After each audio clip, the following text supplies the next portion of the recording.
Welcome to United Evangelical Church of Santa Cruz Worship Service. Good morning and welcome Sunday to all brothers and sisters in Christ, as well as those joining us online. Throughout the month of August, our focus will be on our theme, growing together in kindness, extending grace, understanding, and forgiveness. Mapagpalang araw ng pagsamba sa Panginoon.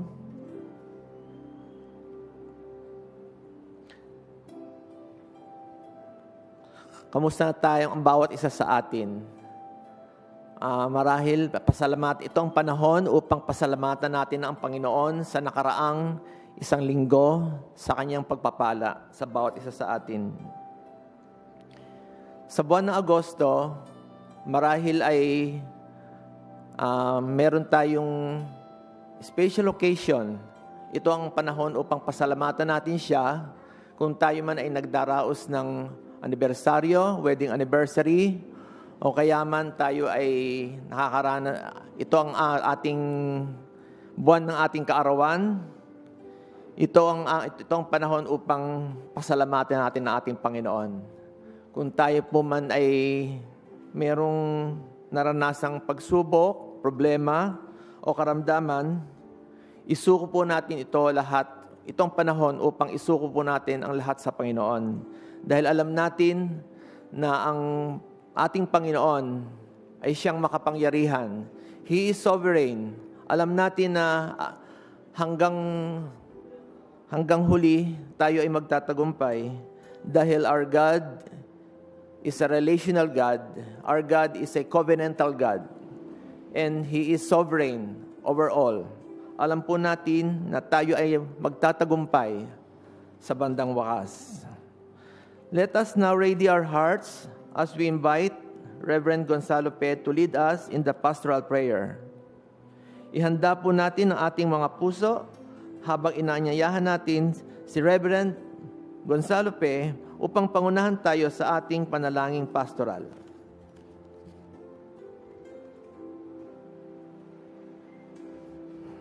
Okay, a blessed morning sa bawat isa. Tunay nga na bago na naman ang umaga para sa bawat isa sa atin. Let me read a passage sa Psalms 99, verse 1 to 3. It said, "The Lord is King. Let the nation tremble. He sits on his throne between the cherubim. Let the whole earth quake. The Lord sits in majesty in Jerusalem, exalted above all the nations. Let them praise your great and awesome God. Your name is holy." Bago po tayo manalangin, ako manalangin, samahan niyo po ako as we spend a minute in silence. Sa inyong upuan, manalangin din po kayo na pagpapasalamat. Tunay nga ang Panginoon, the Lord is King. And let's pause together for a minute of silence as we glorify and praise His name.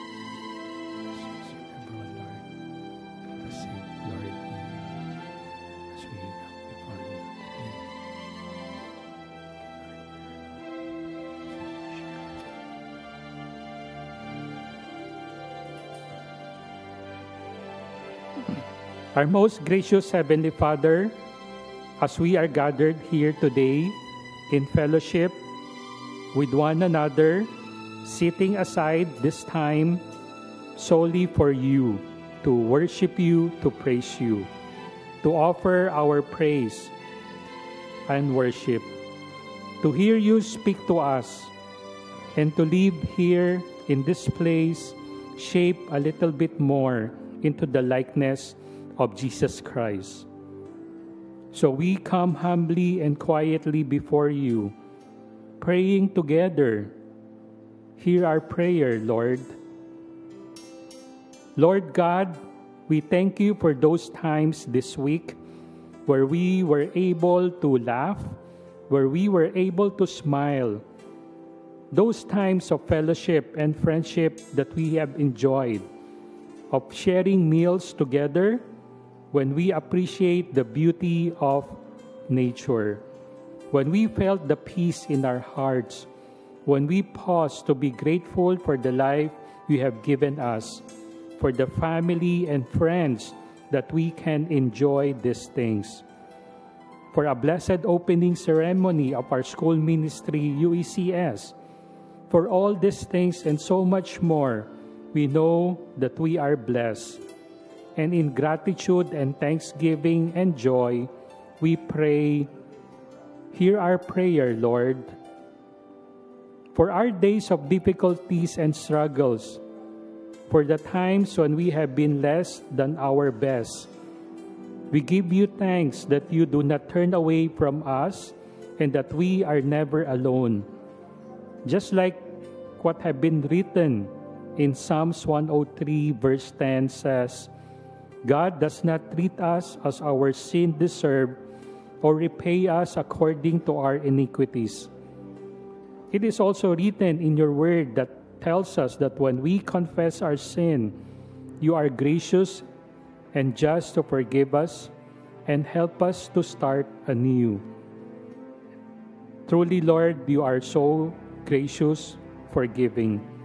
And so, we pause in silence to personally confess our sins to you. Now, hear our prayer, Lord.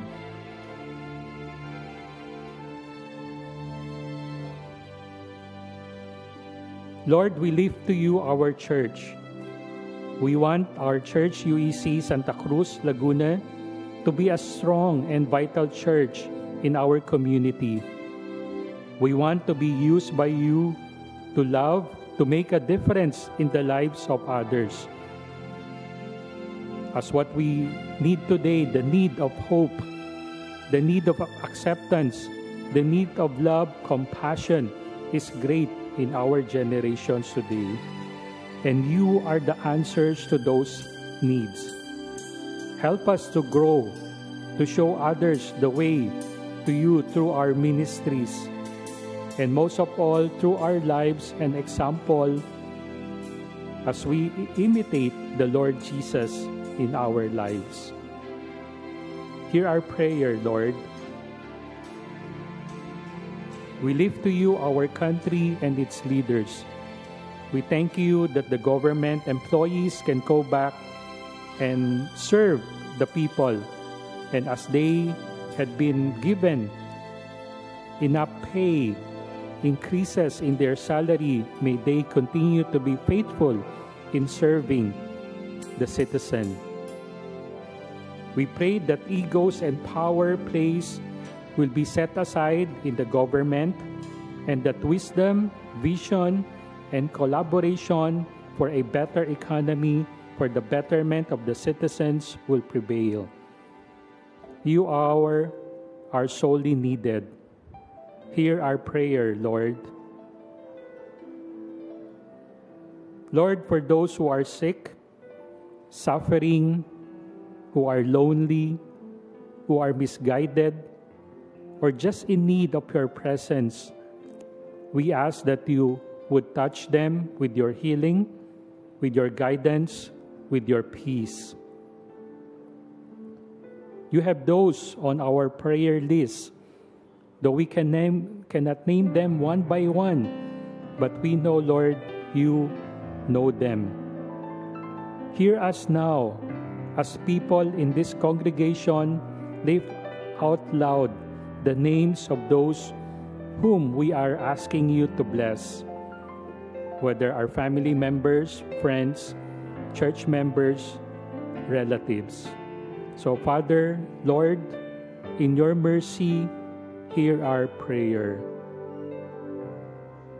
For the confidence and joy and hope we have because we walk daily with you, we give you thanks and praise this morning, and truly a day where we can learn once again of how can we grow in the likeness of our Lord Jesus Christ. So bless each and every one of us this morning. May your word, may our worship be an honor and a fragrant offering in your presence. With thanksgiving and praise in the name of your Son, our Lord Jesus Christ. Amen and amen.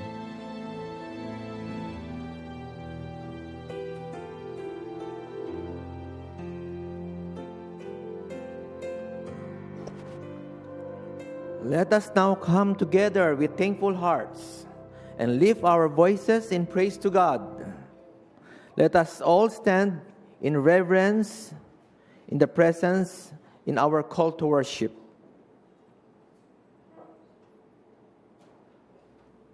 Sabay-sabay po nating basahin. Bless the Lord, O my soul, and all that is within me. Bless His holy name.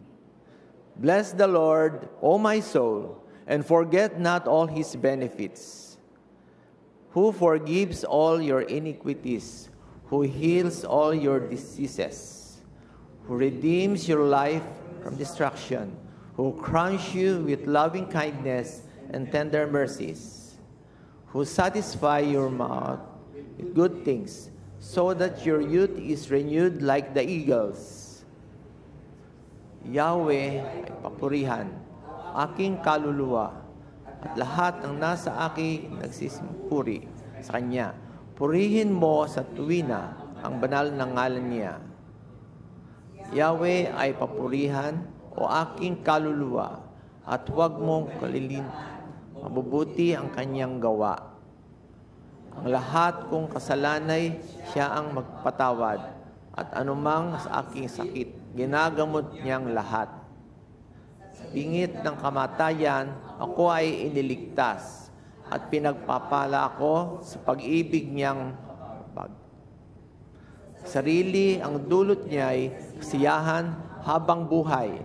Kaya naman ang lakas ko ay lakas ng kabataan, katulad ng agila ang taglay kong kalakasan.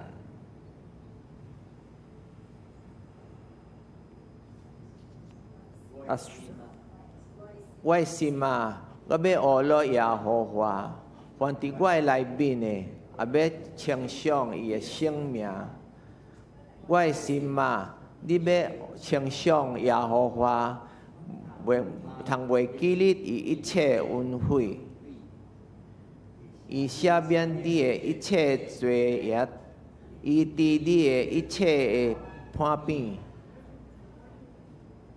i yu shok di mia thoát đi sĩ bóng ý định ai cấp su pi vì đi quan biên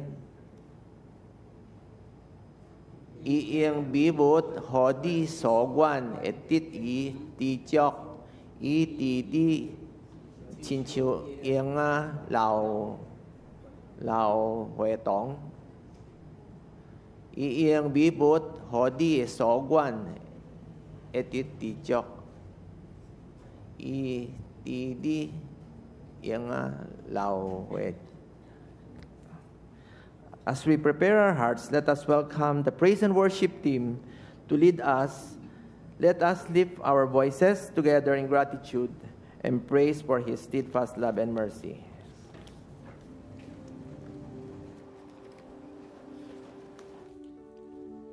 Praise the Lord. Hati sibe ho taki. Isa pong pinagpalang buhay, mga kasamba at kasumba. Kaway-kaway nga po muna ang lahat. Sa kanan, rap. Kaway-kaway sa kanan. Sa kaliwa, rap. Sa kaliwa naman po. Isa pong matikas na pagpupugay sa bawat isa. Purihin ng Panginoon sa pagbuo niya ng ating pulutong sa umagang ito na todo bigay at buong pusong sasayawe. Let's all be like David as he worshiped God, pouring his heart out in his psalms, dancing with all his might, and seeking the very heart of our God. Kaya atin pong muling pagsanayan ang ating mga sayaw.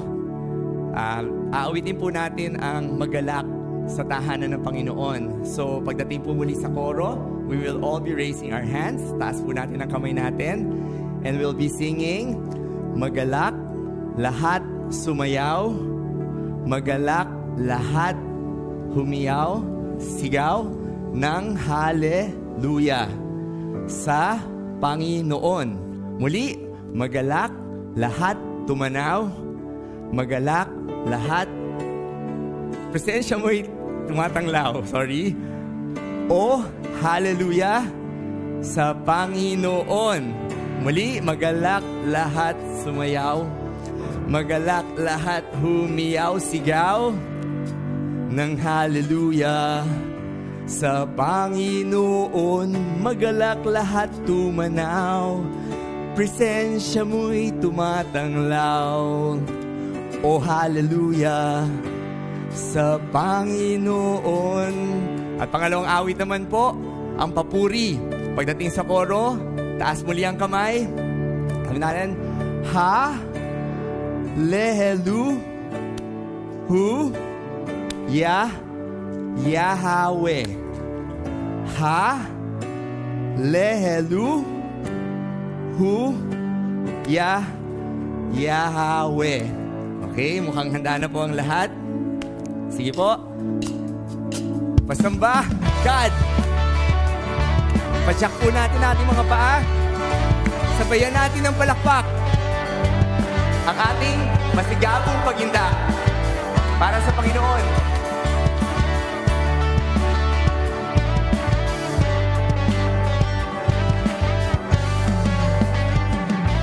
Kahapon ngayon, ikaw ang Panginoon.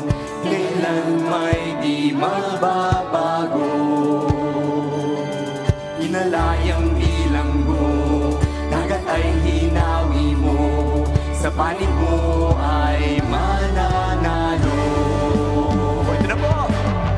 Magalak lahat sumayaw, magalak lahat humiyaw, sigaw ng hallelujah sa Panginoon. Magalak lahat tumanaw, presensya mo'y tumatanglaw.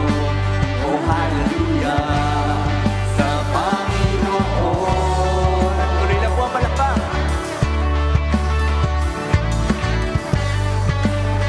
Sugat ko'y pinagkilo. Sugat ko'y pinagkilo. Buhaw ko'y linawi mo. Kailan may di matatalo. Dun sa krus ng Kalbaryo, nanalig ka sa mundo. Magkapangyarihang sundo. Magalak lahat sumayaw, magalak lahat humiyaw, sigaw ng hallelujah sa Panginoon. Magalak lahat tumanaw, presensya mo'y tumatanglaw. Oh, hallelujah sa Panginoon, sa Panginoon. Dating pulubi, ngayon'y hanggang hari. Dating alipin, gaya na ng hangin. Siya'y nagpatawad, nagawad, biyayang sagad. Umalakhak, umalapak. Dating pulubi, ngayon'y hanggang hari. Dating alipin, gaya na ng hangin. Siya'y nagpatawad, nagawad, biyayang sagad. Umalakhak, umalapak. Magalak lahat sumayaw, magalak lahat humiyaw, sigaw ng hallelujah sa Panginoon. Magalak lahat tumanaw, presensya mo'y tumatanglaw. Oh, hallelujah sa Panginoon. Magalak lahat sumayaw, magalak lahat humiyaw, sigaw ng hallelujah sa Panginoon.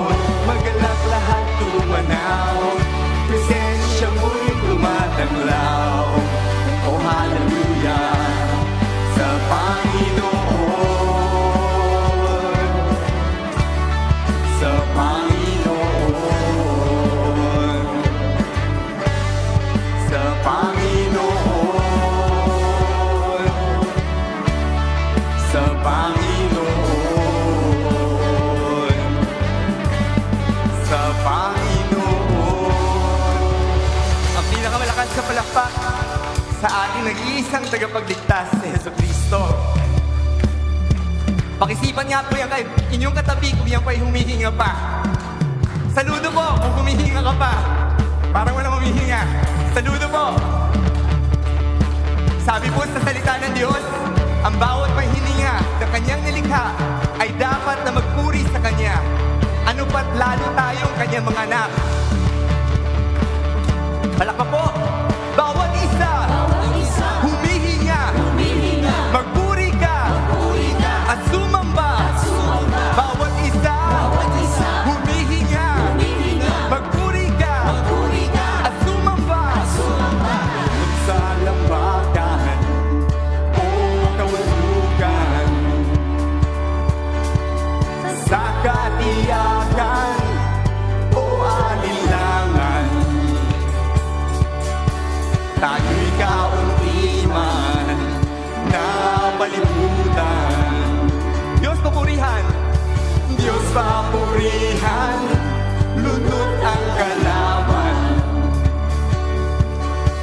Habang nabubuhay, ako ay magpupugay. Hallelujah, Yahweh. Hallelujah, Yahweh. Magpunyin, magpuri, maging kung naluhi. Ano ang mangyari? Kakampi ka lagi sa datang papuri, hiling ang biling.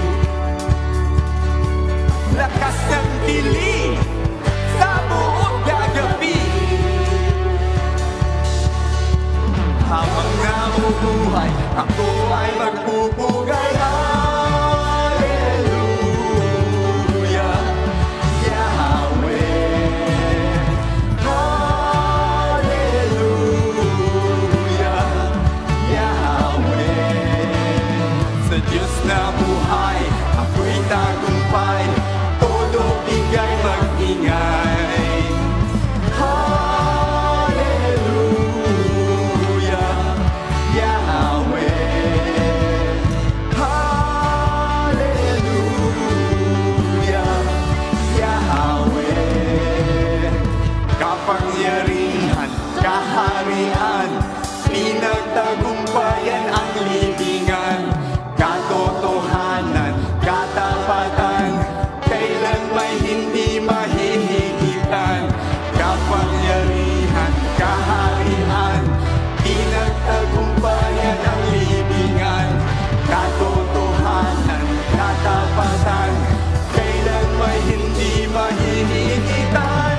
Hallelujah, Yahweh. Hallelujah,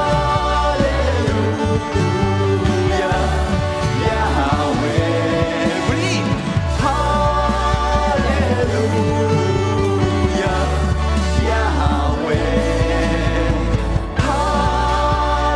Hallelujah,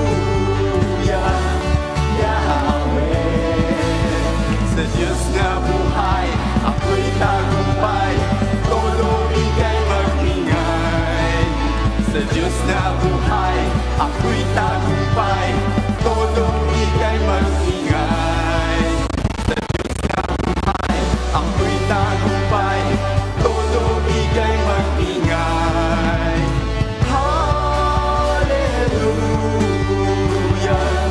Yahweh. Hallelujah, Yahweh. Bawat isa humihinga, magpuri ka, at sumamba. Bawat isa humihinga, magpuri ka, at sumamba. Papuri kay Jesus, hallelujah.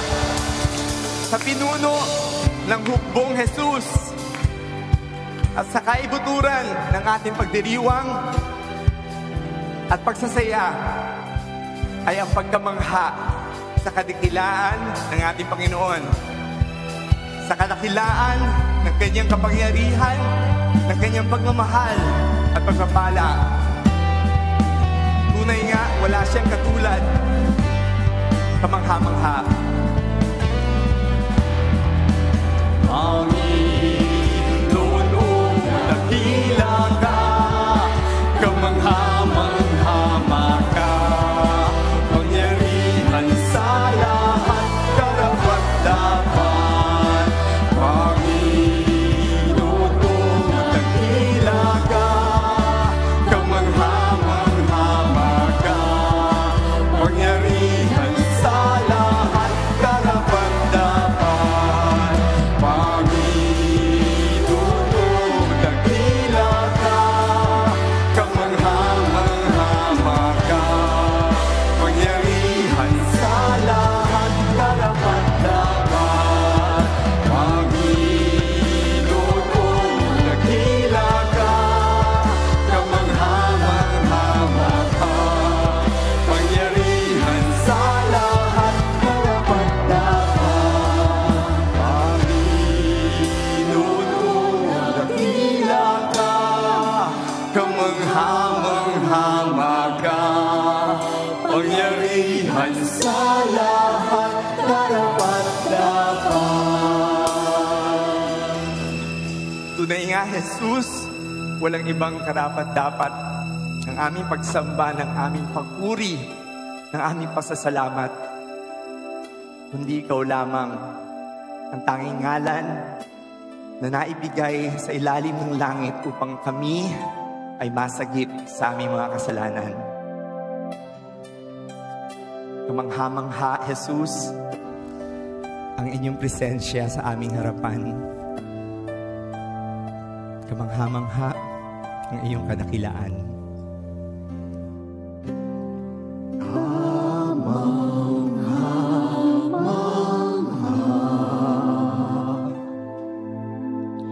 Diyos na lumikha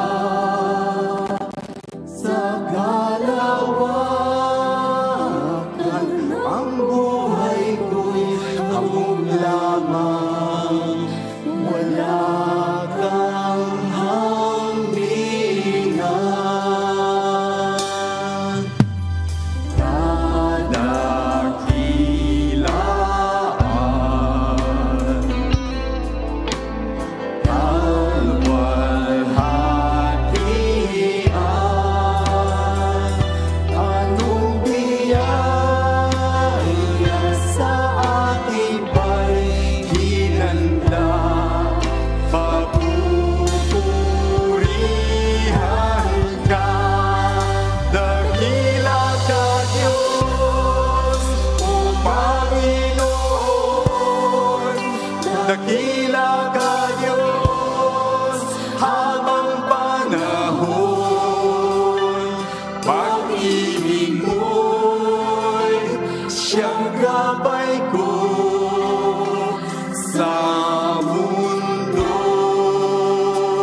shall sing.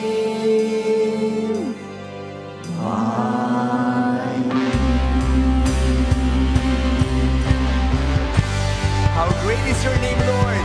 How great is our God.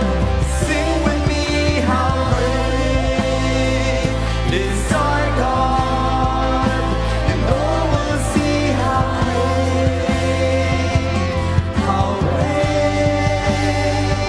is our God.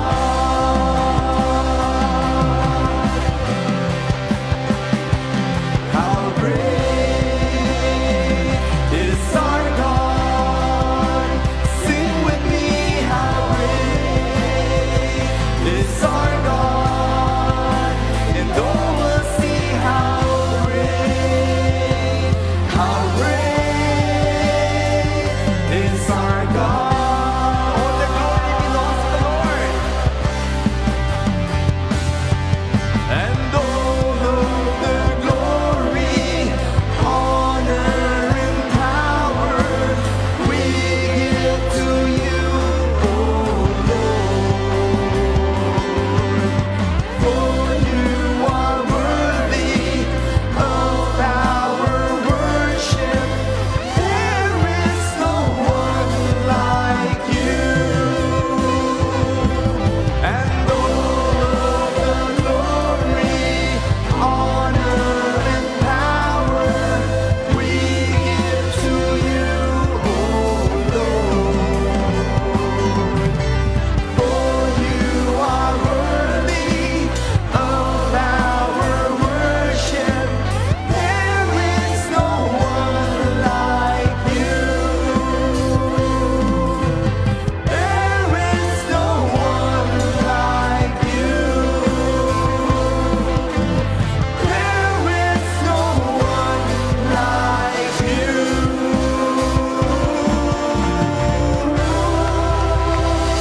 Hallelujah to the King of Kings, the Lord of Lords, the worthy Lamb, Jesus Christ our Lord. Praises to God. You may now be seated.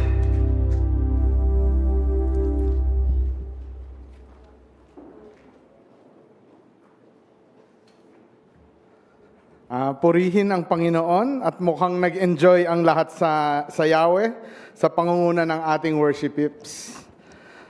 So, siguradong nag-enjoy din ang Panginoon. For we know that He is well pleased and inhabits the jubilant praise of His people. Amen?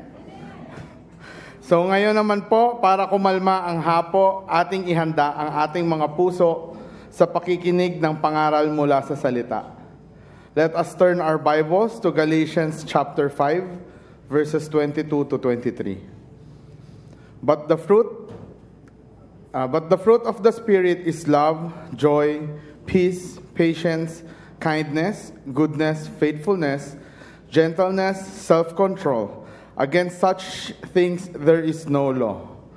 So in Tagalog, subalit ang bunga ng Espiritu ay pag-ibig, kagalakan, kapayapaan, pagtitiyaga, kabaitan, kabutihan, katapatan, kahinahunan, at pagpipigil sa sarili. Walang batas laban sa mga ganito. So as we turn our hearts to today's message with the topic of God's kindness, we are truly blessed to have with us a God-sent servant to UEC, faithfully ministering to both our church as a pastor and our school as administrator. Running 2 decades now, he holds a Bachelor of Science degree in pharmacy from the University of Santo Tomas and a Master of Divinity in Biblical Studies from the Biblical Seminary of the Philippines. So let us put our hands together for the Lord as we prepare to be propelled to act in kindness from His mouthpiece. Reverend Gonzalo Pea Jr.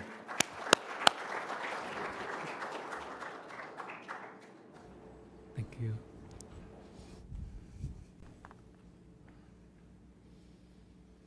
The Lord's peace to everyone. Ang kapayapaan ng Panginoon na sumainyo.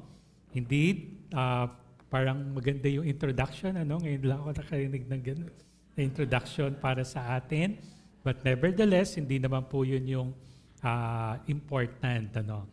But praise God for the time na we can have our worship this morning.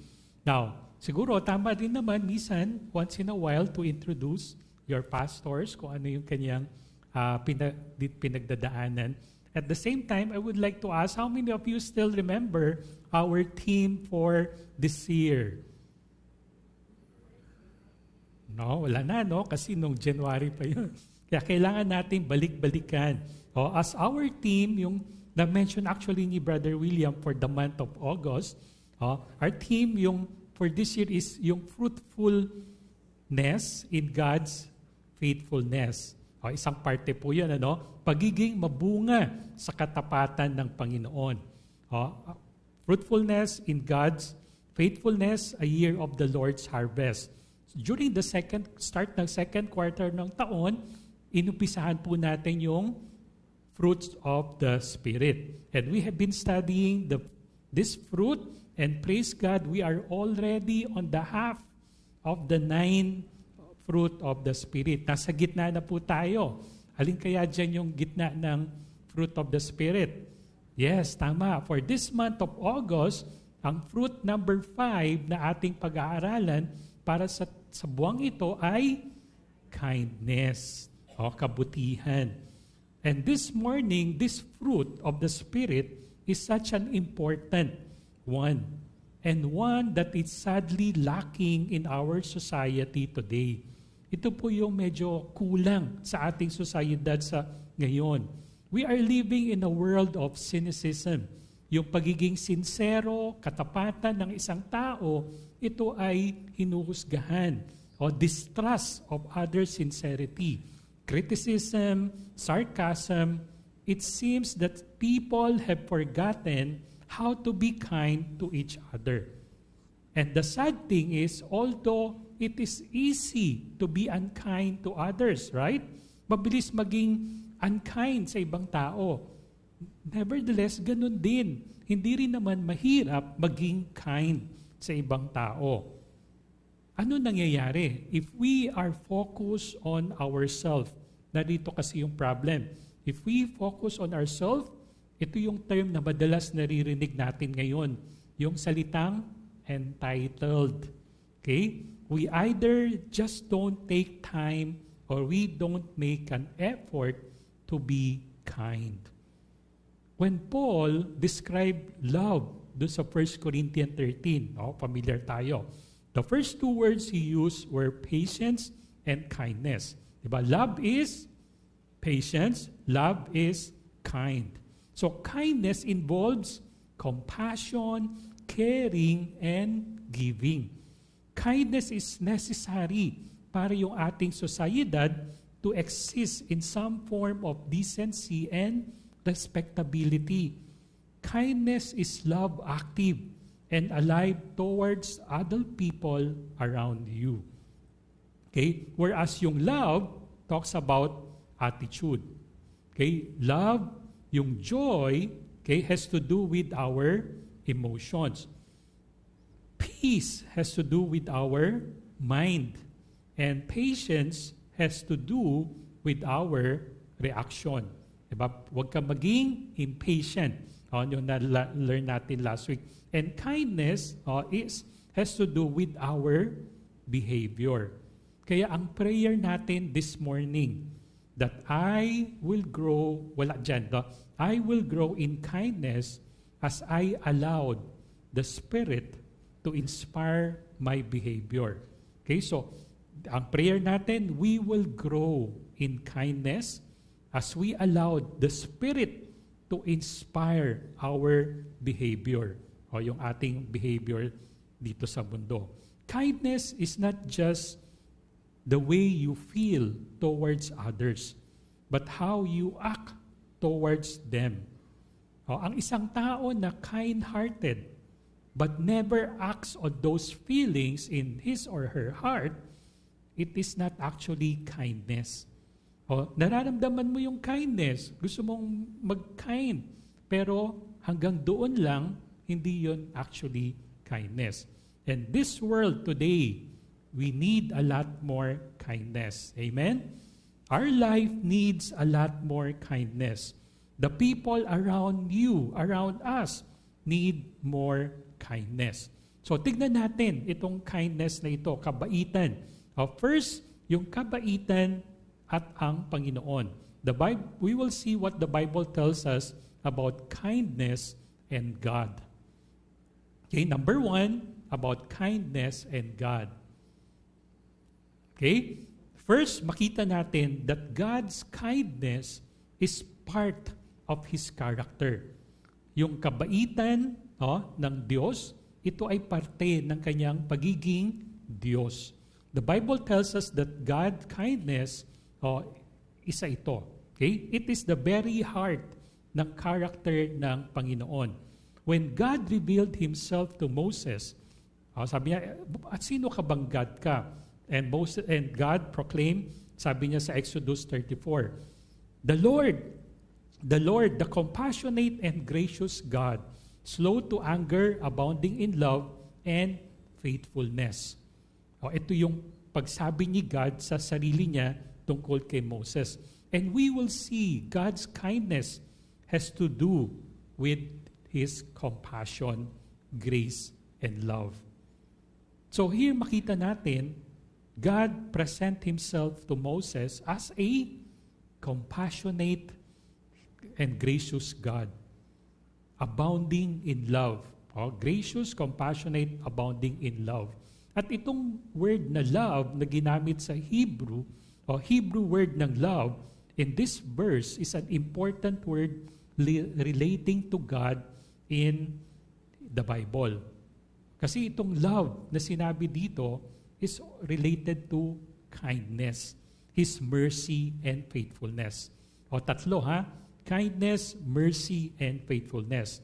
And we sometimes translate itong word na ito, God's loving kindness. Loving kindness, yung love na yon. And ang very amazing dito, Psalms 136. Yung Psalms 136 also use itong word na ito to describe God's character. Sabi doon, give thanks to the Lord, for He is good. His love endures forever. Psalms 136, meron siyang maraming verses, 26 verses. And 26 times, ginamit yung God loves endures forever. Okay? It's so amazing na lahat ng verses, meron ito patungkol. Ginamit itong word na ito tungkol kay God. That kind, loving kindness endures forever. So God kindness is part ng kanyang character. Now, dahil nakita natin ang kindness at si God, makita natin pangalawa, tells us that God's kindness leads us to repentance. Yung kabutihan ng Diyos, ito ay magtatalaga sa atin na magsisi. May tanong si Paul sa Romans 2:4. Sabi niya, or do you show contempt for the riches of His kindness, tolerance, patience, not realizing that God's kindness leads you toward for repentance? Tignan natin sa Tagalog. O hinahamak mo ba ang kayamanan ng kanyang kabutihan at pagtitiis at paghihinudhod na hindi mo nalalaman na ang kabutihan ng Diyos ay siyang umaakay sa iyo sa pagsisisi? You know, mga kapatid, most of the people, when they hear God's judgment, we often run the other way. Pag naririnig yan, yung judgment ng Panginoon, madalas, lalo tayong lumalayo. Naalala ko nung bata ako, but maybe some of you na-experience din na pumupunta tayo sa mga kapitbahay, sa mga looban, naglalaro. Naalala ko noon na, siyempre, pag hindi ka pa umuwi, may sisigaw, Totoy, yung nanay mo, nandyan, may dalang tsinyelas. O may dalang patpat. So, ano yun? Kadalasan, tumatakbo tayo. Ako, naranasan ko rin yan, yung tita ko. Tita mo, nandyan na, may dalang pamalo. So, ano ginawa ko? Umikot ako ng kanto. tapos nasa bahay na. Para doon ako sa bahay abutan. Kadalasan gano'n, no? May nagtatago pa tayo, tumatakbo tayo. Okay? But when we hear God's kindness to us in the gospel, we are drawn to Christ and turn away from our sins. Naalala niyo ba, naglalaro kayo, meron bang sumigaw, Totoy, yung nanay mo nandiyan na, may dalang palamig. Tatakbo ka pa ba? Hindi na, di ba? So ganun din, when we hear, natakot tayo, God's judgment is here. And yet, when we hear yung kanyang kindness, yung kanyang gospel, instead of running away from God, we turn back our way to Him and turn away from our sin. Pero meron din sinasabi si Paul dito na pag-iingat, mga kapatid, even as believers, follower of Christ. Sabi doon na wag natin i-take for granted ang kabutihan ng Diyos. Do not take for granted His kindness. And here Paul give us a stern warning sa Romans 11:22. Sabi niya, masdan mo nga ang kabutihan at kabagsikan ng Diyos. Ang kabagsikan ay sa naghulog. Datapwat ang kabutihan ng Diyos ay sa iyo kung mamamalagi ka sa kanyang kabutihan. Sa ibang paraan ay ikaw man ay puputulin. So nakita niyo po doon, ikaw ba ay madidisiplina ng Panginoon? Yes. Sabi niya, paano ka hindi madidisiplina kung ikaw ay magpapatuloy?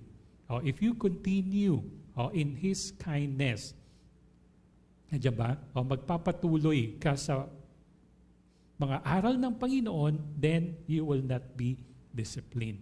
So mga kapatid, wag natin minsan abusuhin yung kabaitan ng Panginoon. God's kindness should lead us to repentance. Don't take His kindness for granted. Dahil pag hindi, of course, magugulat ka na lang, mabubulaga ka kung paano kanya didisiplinahin. Maaring wala nang kinabukasan yung pagdisiplina niya at wala na ring katuturan ang iyong pagsisisi. So now, habang naririto tayo, nandiyan ang kabaitan ng Diyos, let's enjoy yung kanyang kabaitan at tumalikod sa ating kasalanan. So Paul here urged us to continue in God's kindness. Pangatlo, makita rin natin ang buhay ni Jesus, the life of Jesus. The life of Jesus was full of kindness. Remember, Jesus is God's Son who displayed all the fruit sa kanyang buhay nung siya ay nasa mundong ibabaw. And we certainly see when we read the gospel about the fruit of kindness sa buhay ni Jesus. Sa Matthew chapter 9, makikita natin, 36, when He saw the crowd, He had compassion on them because they were harassed and helpless like sheep without a shepherd. Sabi sa Tagalog, nang makita niya ang napakaraming tao, nahabag siya sa kanila sapagkat sila'y litong-lito at hindi alam ang gagawin, parang mga tupang walang pastol. So here we see Jesus had compassion on the people. And He turned yung kanyang compassion into action. Hindi lang siya compassion, kundi merong action yung kanyang compassion. Paanong paraan? He healed the sick.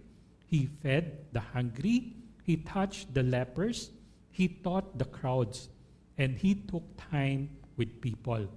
Hindi lamang yun, hinusgahan din siya nung siya kasama niya na nasa hapagkainan yung mga sinners and tax collectors. He sat and ate with sinners, and He even forgave those who crucified Him. Right? Yung mga nagpako sa kanya sa cross, pinatawad din niya yung mga bagay na yun. So these are all wonderful acts of kindness. Ngunit makita natin ang pinaka-ultimate ng kindness na pinakita ng Panginoong Hesus ay yung kanyang ibinigay, yung kanyang buhay na mapako sa cross.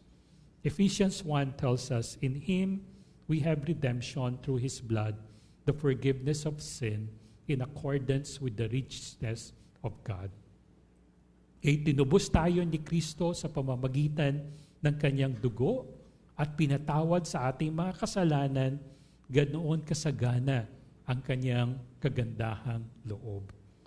The richness of God's kindness and grace was never more on full display than when Jesus gave His life for you and me on the cross.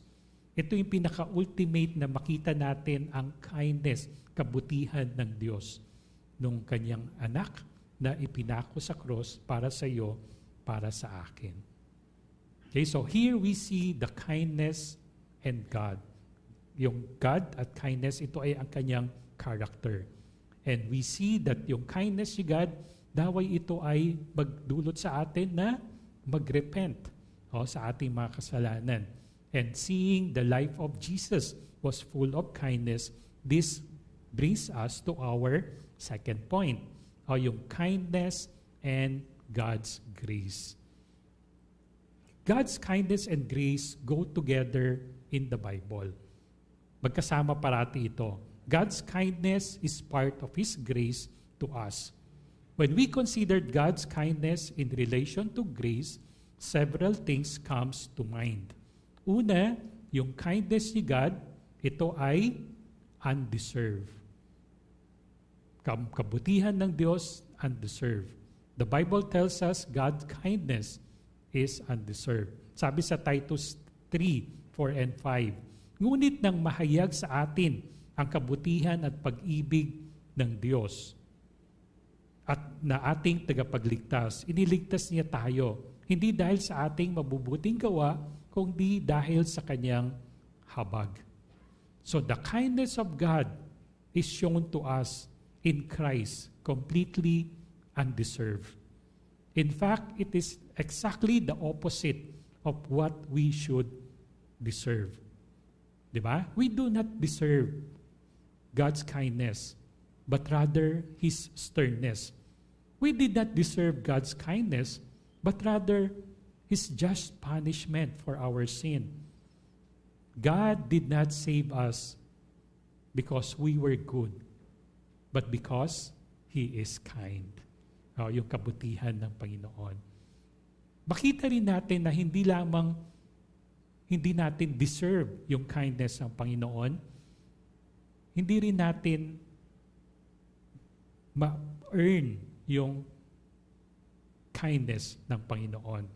Hindi natin siya ma-earn. Yung kayang paghirapan, pagpaguran.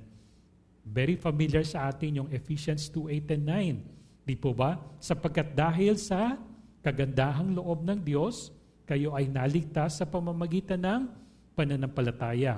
At ang kaligtasang ito ay kaloob ng Diyos at hindi sa pamamagitan ng iyong sarili. Hindi ito bunga ng iyong mga gawa, kaya walang dapat ipagmalaki ang sinuman.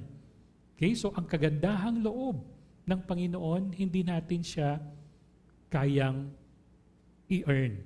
Okay? Paano natin maliligtas ang ating sarili? Ano yung kaligtasan daw? Sabi dito, ito ay kaloob ng Diyos. By His grace. Paano natin makakamtan ang kaloob ng Diyos, ang kaligtasan? Base dito sa verse na ito, sa pamamagitan ng pananampalataya, through faith. Kaya, therefore, hindi daw sa ating gawa. Hindi dahil sa marami kang natulungan.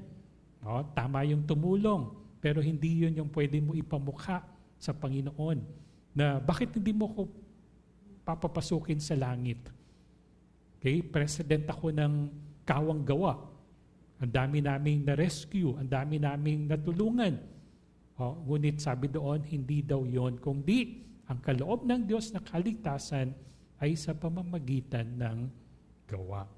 Okay? God's grace is something we receive by faith rather than something we earn by our works. Ang definition nga ng grace is something that is unearned. Hindi natin mapaghihirapan yan. If you could somehow earn yung bagay na yon, then it is no longer grace. Hindi na siya kagandahang loob.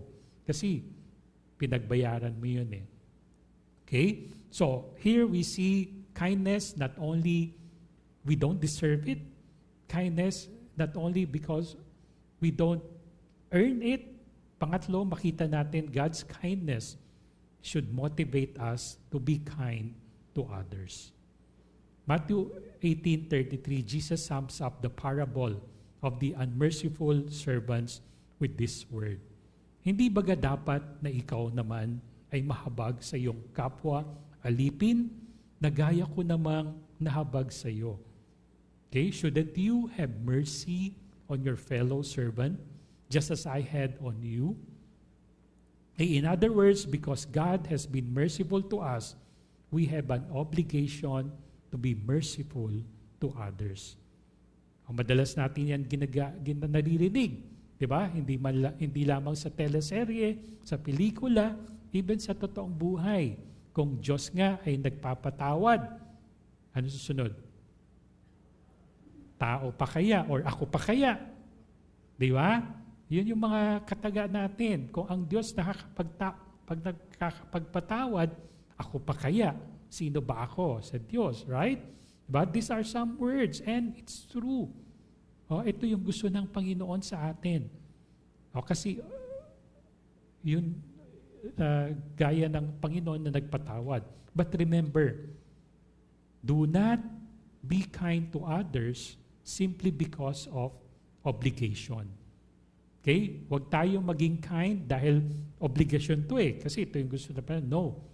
We should desire to be kind to others because we want to be like our Heavenly Father.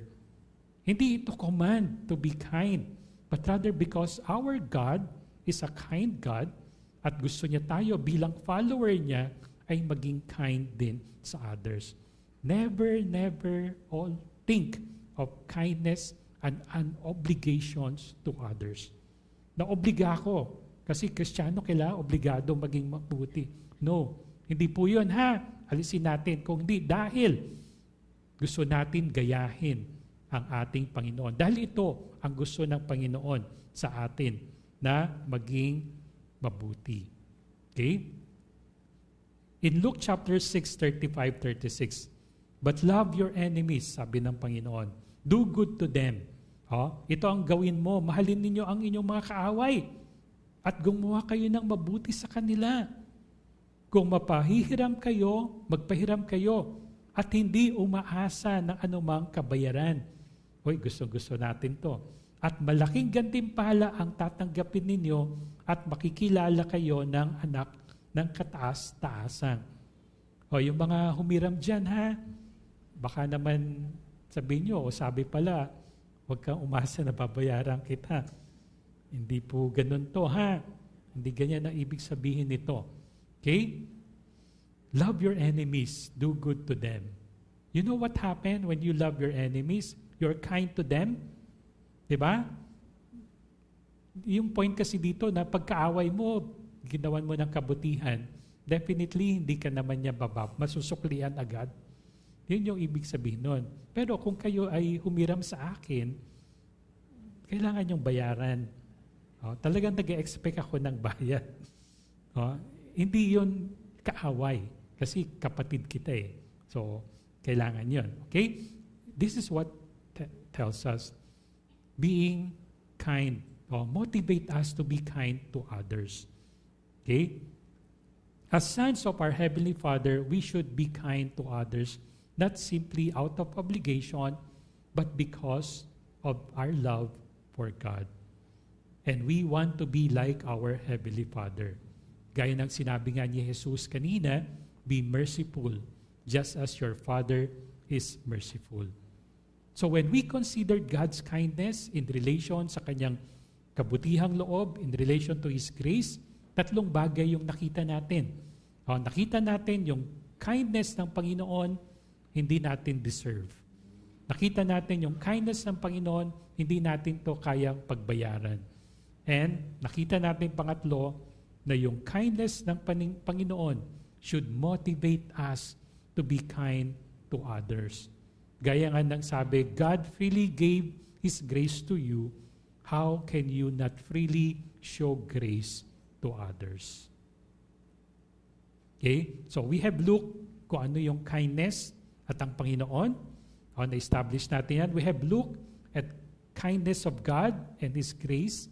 Finally, tignan naman natin paano natin ma-apply, mag-grow in kindness towards others. So may 5 bagay tayong meron tayong 5 bagay na makita to help us to start growing in kindness right away. First, consider kindness in Jesus. Consider God kindness to you in Christ. Consider natin kung paano naging kind ang Panginoon sa atin. Sabi sa Ephesians 2:7, the incomparable riches of His grace express His kindness to us in Jesus Christ, upang sa mga panahong darating ay mahayag niya ang dakilang kayamanan ng Kaniyang biyaya sa kahandaan loob sa atin ng Panginoong Hesukristo. Mga kapatid, merong bang klase ng pag-ibig na higit pa gaya ng pag-ibig ng Panginoon na pinadala niya yung Kanyang bugtong niya na anak on the cross for our sins? Was there ever a love like God that sent His Son to die on the cross for us? Was there ever a love like God? May katulad ng pag-ibig ng Panginoon. Meron ba ganito sa mundo na pinadala niya yung Kanyang bugtong na anak para sa humalili sa iyo? Okay? The Bible says no. Walang klaseng ganong pag-ibig na kayang higitan yung pag-ibig ng Panginoon. We are talking about the incomparable riches of His grace express His kindness to us in Christ Jesus. Makita natin walang katulad yung pag-ibig ng Panginoon, yung kindness niya na pwede nating ikumpara. Kaya when we consider God's kindness na in-extend sa iyo, sa akin, that will motivate us to be kind to others. Sabi nga sa Ephesians 4:32, at magmagandang loob kayo sa isa't isa, mga mahabagin na magpatawaran kayo sa isa't isa, gaya naman ng pagpapatawad sa inyo ng Diyos kay Kristo. Be compassionate, be kind to one another, just as Christ forgave you. Consider God's kindness to motivate us to grow in our kindness towards others. Second, makita natin, ma-apply natin is give sacrificially to those in need. Ito yung pangalawa para tayong mag-grow in kindness is to give sacrificially to those in need. 2 Corinthians chapter 8, Paul write about the Macedonian. Alam natin yung istorya nito na yung mga Macedonian, sila mismo naghihikahos. Pero sila yung nag-i-insist kay Paul na, Paul, dalhin mo itong aming ambag para doon sa mga mananampalataya sa Jerusalem. Sila pa daw yung nagmamakaawa sa kanya na bigyan sila ng pagkakataon na tumulong sa mga mananampalataya. So, Macedonian churches, they were so generous to others in need, even they were in great need themselves. Their giving was not only generous, but sacrificial. Now, Paul follow us by pointing yung sacrifice ni Jesus that was made on the cross. Sabi niya sa verse 9, for you know the grace of our Lord Jesus Christ, that though He was rich, yet for your sake He became poor, so that you through His poverty might become rich. Okay? Tignan niyo sa Tagalog, sapagkat nalalaman ninyo ang biyaya ng ating Panginoong Hesukristo na bagamat siya'y mayaman, ganong may nagpadukha dahil sa inyo, upang sa pamamagitan ng kanyang karukhaan ay magsiyaman kayo. Okay? Ulitin ko ha. Sapagkat nalalaman ninyo ang biyaya ng ating Panginoong Hesukristo. Bagamat siya'y mayaman, gayon may nagpakadukha dahil sa inyo upang sa pamamagitan niyang kanyang karukaan ay magsiyaman kayo. Jesus is the ultimate example of sacrificial giving because He gave the ultimate sacrifice in giving Himself. Okay, so maging mayaman kayo saan? Hindi sa pananalapi, mga kapatid ha, yung verse kanina. Okay, so as bilang followers ng Panginoong Jesus, we should also give sacrificially to those in need. Sabi nga sa 1 John 3:17, okay, datapwat ang sino mang mayroong mga pag-aari sa sanglibutang ito at nakikita ang kaniyang kapatid na nangangailangan at do'y ipagkait ang kaniyang awa, paano mananahan ang pag-ibig ng Diyos sa kanya? Bumunti kong mga anak, huwag tayong magsiibig ng salita, ni ng dila man, kundi ng gawa at katotohanan.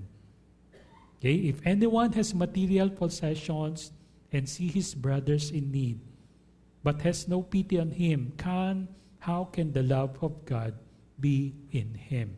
Okay, dito sa Tagalog, sinabi niya, hindi lamang sa pananalita ng kanyang dila, wala doon yung katotohanan. Kung ang pag-ibig mo sa kapwa ay hindi mo naman na i-translate into action. Okay? So when we give sacrificially to others, we not only model ourselves before Jesus, but we open ourselves to the growing in His kindness and love. Okay? And it doesn't always have to be financial giving. Okay? Take note na, hindi naman parati kailangan pananalapi pag sinabing sacrificial giving. We grow in fruit of kindness anytime when we sacrifice money, when we sacrifice our time, when we sacrifice our convenience to help others in need. Yun po yung sinasabi dito, hindi lamang sa pananalapi. Now, if you give sacrificially, sabi dito na nakita natin, hindi lamang sa pananalapi. Pangatlo is we can be kind, saying kind words to someone today. And that is one way growing in kindness, or to speak kind words to people. Speak a kind word to someone today. Meron ka bang kilala na kailangan niya ng encouraging words?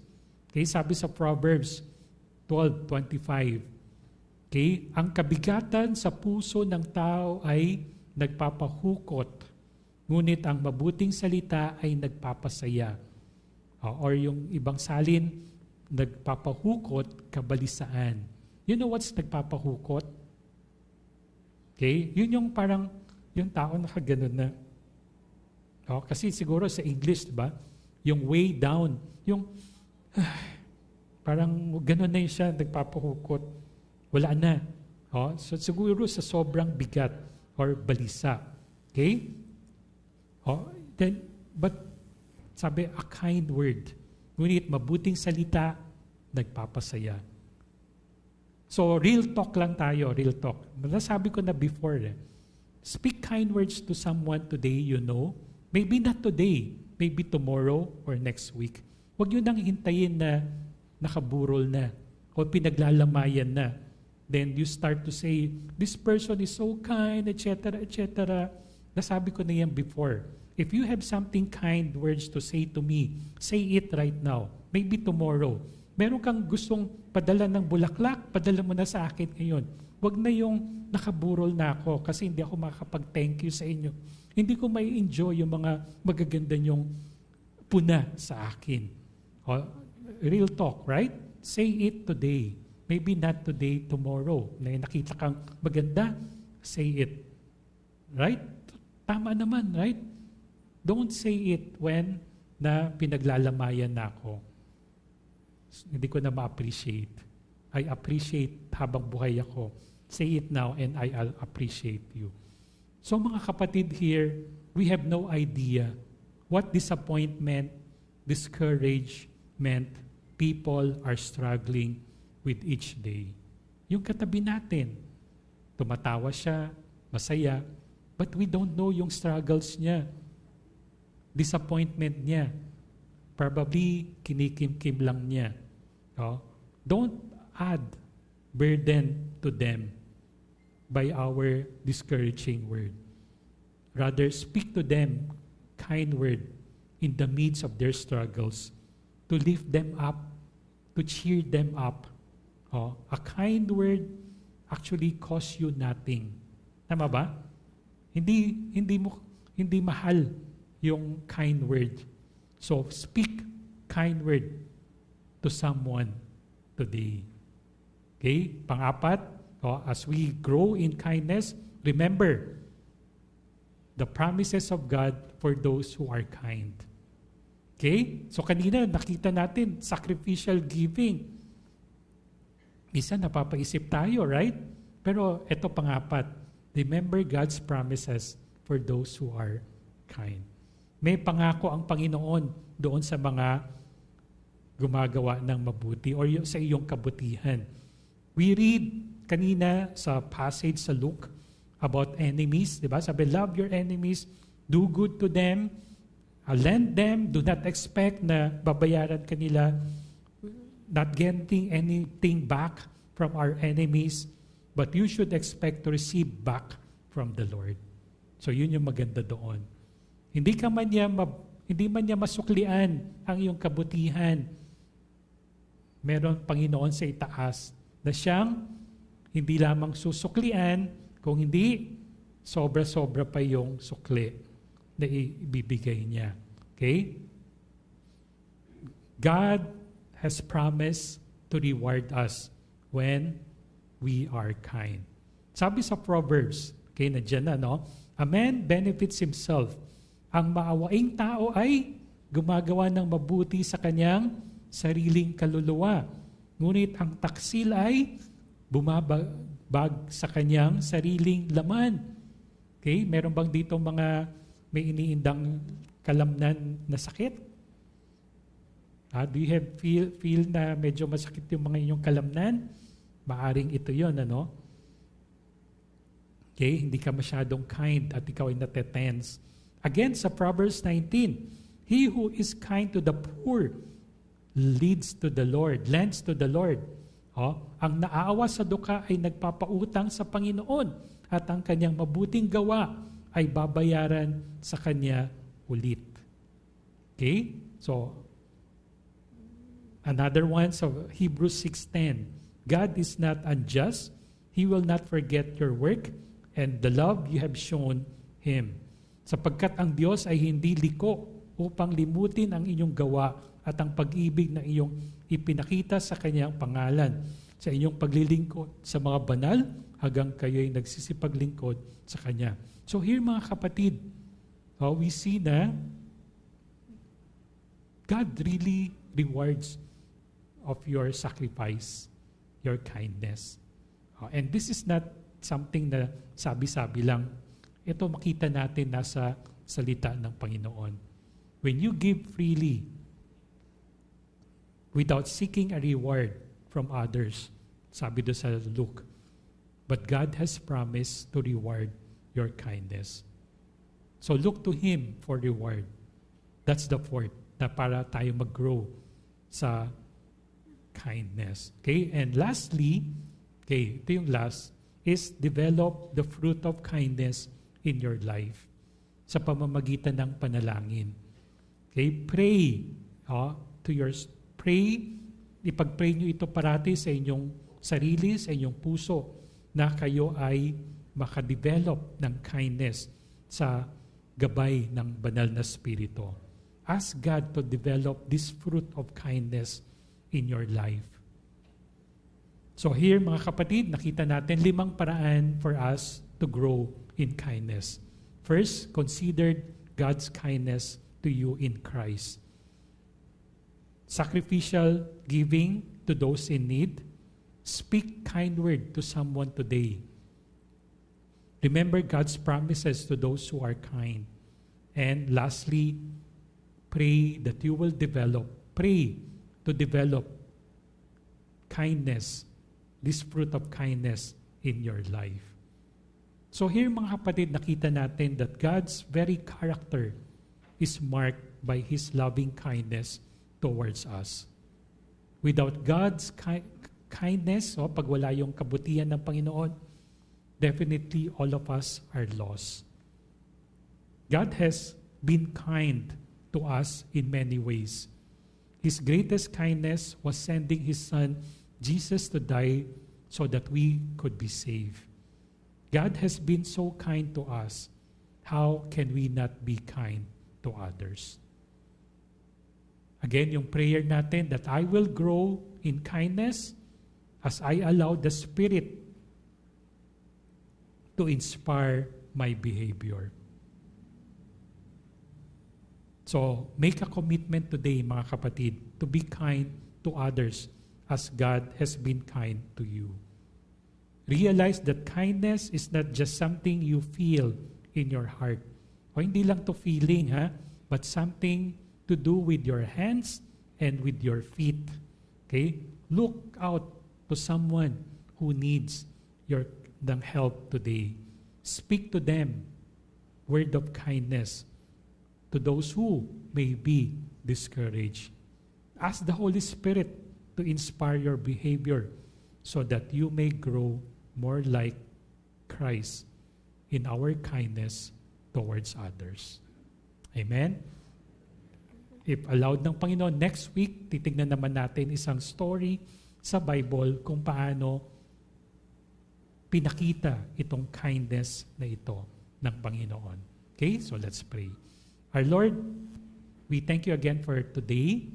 Truly, Lord, na napakalaga ng fruit of the Spirit na ibinigay mo sa mga mananampalataya. Truly, Lord, na as we are reminded of the fruit of the Spirit na to be developed in our life because this is one of your character, itong fruit of the Spirit. Thank you, Lord, for the church that who came up with this theme na pag-aralan muli yung fruit of the Spirit. Love, joy, peace, patience, kindness, goodness, gentleness, faithfulness, self-control. Truly, Lord, ito yung parte mo, bahagi mo, part mo, character mo. And as your children, you want us also to have that character. So right now, Lord, nakita na namin yung love, patience, yung joy, yung peace, as we have in kindness. Tunay nga, Lord, na ito yung kulang sa mundo namin ngayon na puro entitled ang pakiramdam ng bawat isa. Karapatan ko to, karapatan niya yun, karapatan namin lahat. Wala pa kaming pakialam kung meron man nadapa dyan sa gitna ng kalsada, o may nabundol man, o may nasagi man.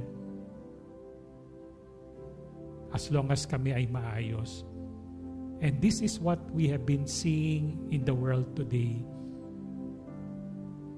So Father, again, we come before you na kung kami nakafocus lang sa aming sarili, tunay nga, wala kaming pakialam sa ibang tao. Hindi namin maisabubunga itong fruit of kindness, kabutihan sa kapwa. So Father, today, as we learn from your word, help us as we continue to pray na ma-develop itong kindness, itong fruit na ito sa aming buhay. Sa aming paglabas, mamaya, naway your Holy Spirit start working in our life. May makita man kaming strangers, may makita man kaming kamag-anak, may makita man kaming tao na alam namin na kailangan ng kindness. Naway hindi lamang ito sa aming feeling, kundi ito'y maging action dahil ito ay isang active na character. So Father, again, we thank you for today, and I know that each and every one of us here have learned something na ma-remind yung kindness. Ganon din, Panginoon, sa aming sambahan ngayon, if there's anyone among us na gaya nga ng sabi na yung kabutihan ng Panginoon, kung wala yon, wala saan kami pupulutin. Yung kaligtasan, tunay nga na isang biyaya. It's really a grace na kagandahang loob mo na ibinigay. At sa pamamagitan ng pananampalataya, through faith, that we can receive this grace, yung kaligtasan. So Father, if there's anyone among our midst today na somehow still in doubt, somehow still na nag-aalangan, kung sila ba'y ligtas or hindi, kung paano maligtas, naway makita nila sa umagang ito ang kabutihan ng Panginoon na ang kaligtasan ay isang biyaya, kagandahang loob ng Diyos. Hindi ito dapat paghirapan, kundi ito ay isang pagtanggap sa pamamagitan ng pananampalataya. So Father, may your Holy Spirit work today in our midst to those who are still in doubt. May your Holy Spirit continue to speak to them, knowing that salvation is a free gift of God. And for us as believers, we pray, Lord, for your forgiveness, for there are times, instead of showing compassion, kindness to our fellow brothers and sisters, hinuhusgahan pa namin yung kanilang kababaang loob. Nag-iisip pa kami ng mga bagay na baka may kapalit yung kanyang kabutihan. Or nagiging mapusok kami sa aming mga kapatiran.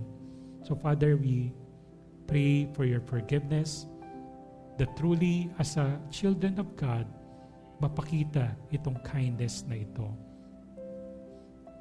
Pag-iingat sa aming pag-post, pag-iingat sa aming pananalita, na makita na kami ay anak ng Diyos. So Father, today we also would like to thank you as we together share yung Lord's table, as we celebrate the communion. Continue, Lord, to bless us, to remind us of how truly, Lord, yung kabutihan sa pamamagitan ng communion na ito, kung paano sa linggong dumaan, kung paano sa aming pamumuhay, kung paano kami nalayo sa iyo, kung paano kami sumuway sa iyo. And yet this morning, as we celebrate, we are reminded of your forgiveness and your love and your kindness. So Father, as we partake together of the communion, naway with the full thanksgiving in our heart na hindi talaga matutumbasan ang kabutihan ng Panginoon. So thank you once again as we have our communion. Be with us in celebrating. In Jesus' name we pray. Amen. Amen. Okay, so this time, tawagan na natin yung ating music as we sing songs, as we prepare for our communion.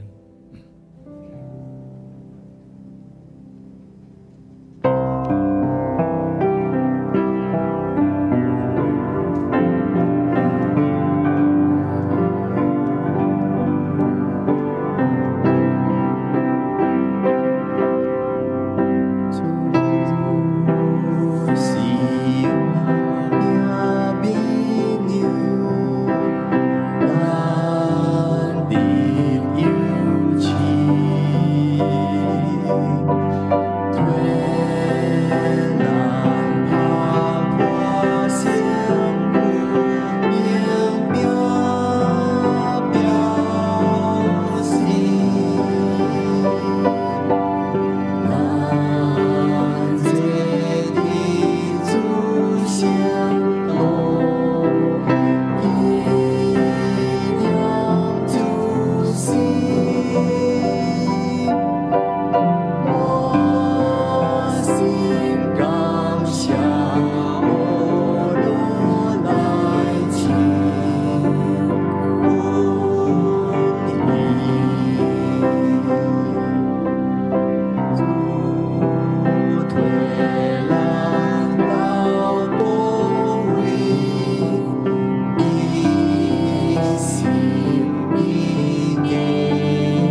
On the night Jesus was betrayed, he took bread. After giving thanks, he broke it and said, "This is my body, which is broken down for you. Every time you eat of this, do this in remembrance of me." With a thankful heart, brothers and sisters, let's partake the bread of the Lord.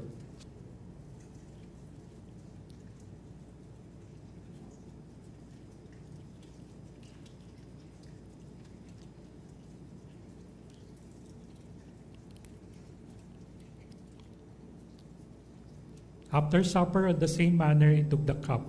After giving thanks, this cup is the cup of the new covenant in my blood. Every time you drink of this, do this in remembrance of me. Let's partake the cup of the new covenant. Let's pray. Our most gracious Heavenly Father, again, we thank you for this privilege, opportunity for us to be partaker of the Lord's Supper. Truly, Lord, as what the Apostle Paul said, na every time we eat of this bread, drink of this cup, na every time na ginugunita namin ito, hindi lamang ito takda na ang Diyos ay namatay, ngunit siya'y muling nabuhay. At ito yung aming hope na darating muli ang Panginoon upang kami ay dalhin sa lugar na Kanyang ipinipare. So Father, darating yung time that we will have this communion, Lord's Supper with a great feast in heaven, to be celebrating it with you. So daway Panginoon, sa umagang ito, gamitin ng bawat isa na maging ehemplo, maging instrument ng magandang balita, ng mabuting balita ng kaligtasan ni Jesucristo. Use us, Lord, as we depart later on, na makakilala rin sila at masumpungan ang pag-ibig ng Panginoong Jesus kay Kristo. This we ask in Jesus' name we pray. Amen and amen. Please be seated.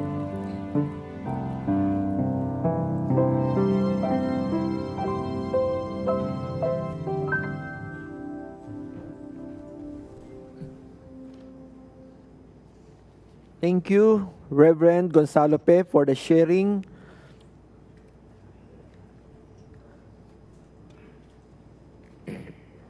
Praise. Thank you, Reverend Gonzalo Pe, for the sharing of God's Word, God's kindness. Let us really encourage one another. Let us love one another. Truly, God's love leads us to repentance. Nevertheless, let us not abuse God's kindness. Let us embrace the mystery of the gospel that was once hidden but now has been revealed to us. Welcome and warm greetings to everyone who join us in worship this morning. We are delighted to have the privilege of worshiping with you. Welcome also to those who attended for the first time. Malugod po namin at mainit na pagbati po sa lahat ng dumalo ngayong umaga na nakasama naming sumamba at nagagalak po kami na makasama kayo sa pagsamba sa ating nag-iisang tunay na Diyos. Malugod din pong pagbati din sa mga unang beses na dumalo ngayong umaga. Welcome po, everybody.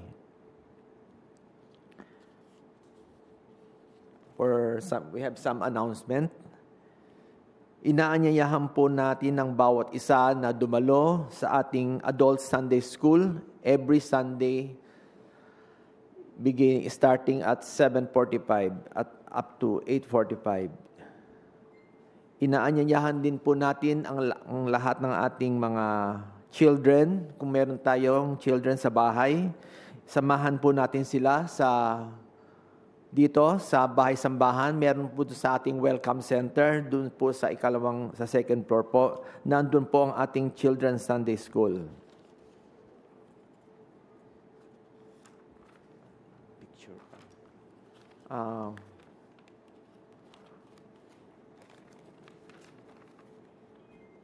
We have the discipleship welcome booth. May picture po ba? Kung makikita ninyo po sa labas, meron po tayong discipleship welcome booth. Ayun po ay children and youth interested in auditioning for the youth choir to be trained by the experts. Ito po ay open sa edad 7 years old up to 21 years old. Actually, kahapon po, the audition has already started. We have 35 candidates. Kaya kung tayo ay we want to be part of this ministry, pwede tayong sumali sa youth choir and junior choir. Pumunta lamang tayo doon sa welcome booth natin at pwede tayong mag-enroll doon. And the seekers who want to know more about Christ and are willing to join a small group. Kung tayo ay matagal na pong dumadalo sa ating bahay-sambahang to at gusto natin lumago bilang sa ating buhay espiritual, ito na po ang pagkakataon upang tayo ay makabilang sa isang small group.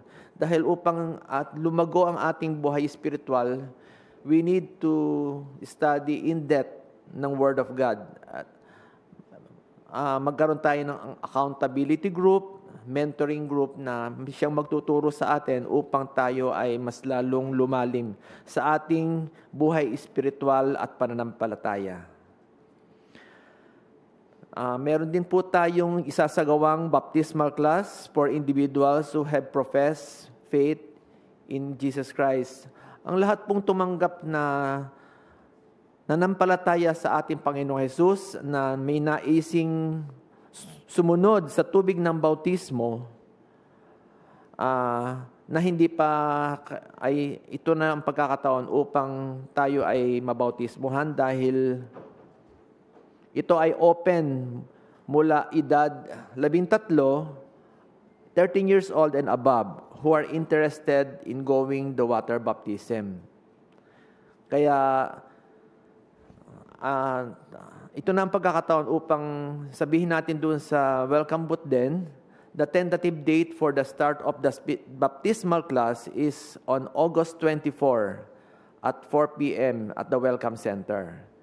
O kaya pwede nyo lapitan si Reverend Pe or sa mga elders, deacons, kung tayo ay gusto nyo nang sumunod sa tubig ng bautismo. Pagkakataon na natin to.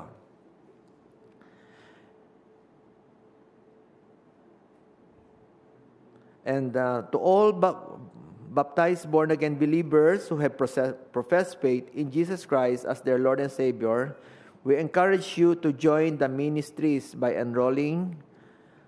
Pwede rin po tayo gusto natin maglingkod.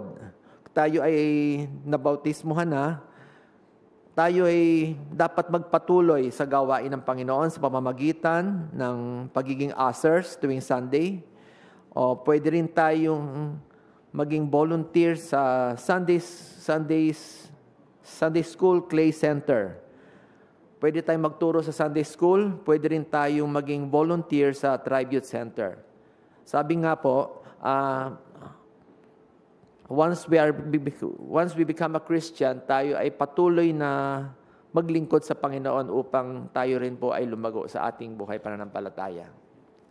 Thank you po. For benediction.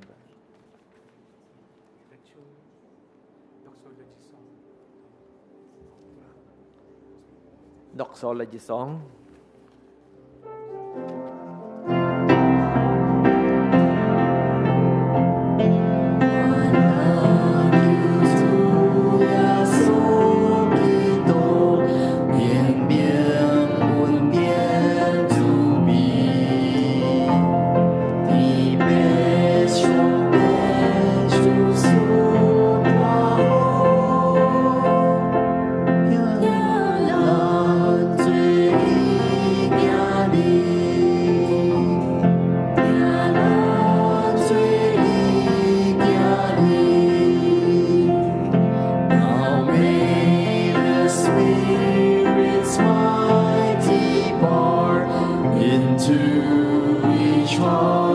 be poured.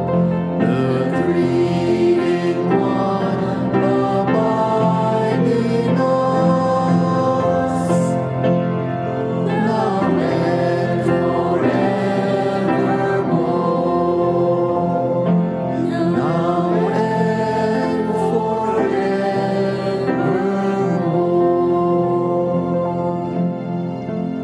Let's receive the benediction.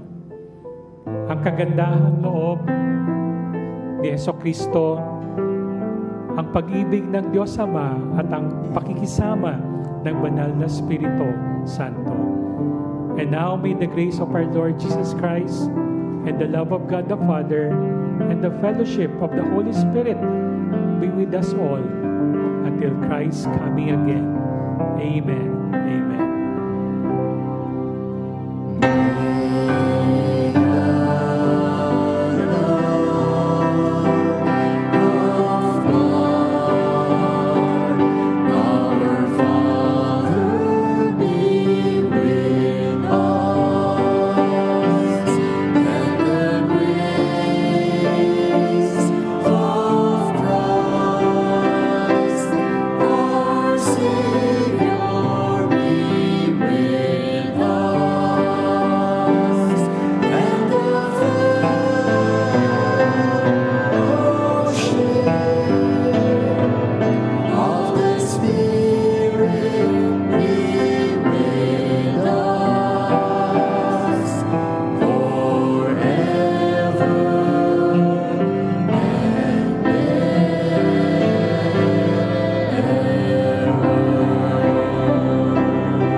As we bring today's service to a close, we eagerly await your return next week.